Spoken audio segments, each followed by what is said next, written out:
Seoul as the capital of the Republic of Korea. Seoul during the Korean War.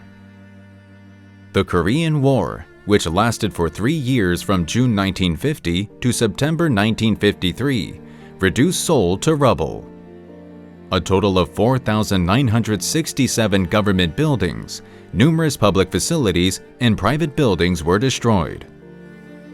3 out of 9 district offices were leveled to the ground, and the rest were also heavily damaged.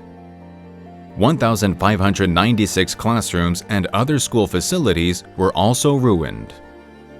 The Honggang River Bridge, which was bombed right after the war broke out, was temporarily restored on April 5, 1951, and the first train arrived in Seoul across that bridge the same day, carrying soldiers and civil servants with a permit to cross the river.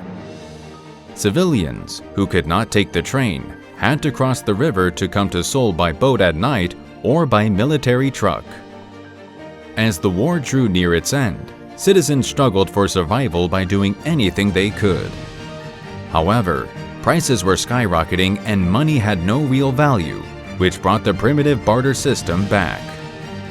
Over 1.1 million out of 1.5 million citizens left Seoul only to return later. The Korean War pulled Korea backwards far away from modernization. Coolie laborers and pushcarts were everywhere.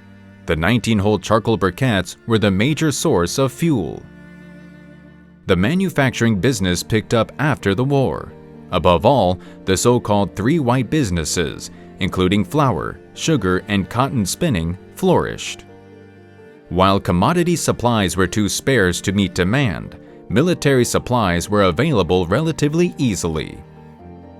Many retired soldiers sold their military uniforms in the market, and the military uniforms dyed and reformed into civilian clothing sold like hotcakes.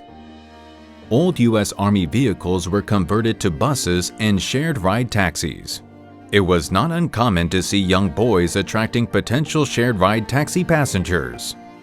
The so-called Shibal taxi converted U.S. military jeeps was Korea's first passenger car introduced in the late 1950s. Horse-drawn carriages were still the major means of cargo transportation, but they were gradually replaced with new transportation means such as 3-wheeled vehicles and trucks. Electricity was introduced some 60 years ago in Seoul, but petroleum lamps and kerosene lamps called nampo continue to be used in shacks in poor residential areas. Leather shoes were so rare that their owners worried about them being stolen if they were left unattended. They wore shoes by replacing the worn-out outsoles many times. There was virtually nothing one could not mend and reuse. Seoul's citizens endured such misery beyond the Korean War, and yet simply rolled up their sleeves for the construction of a new city.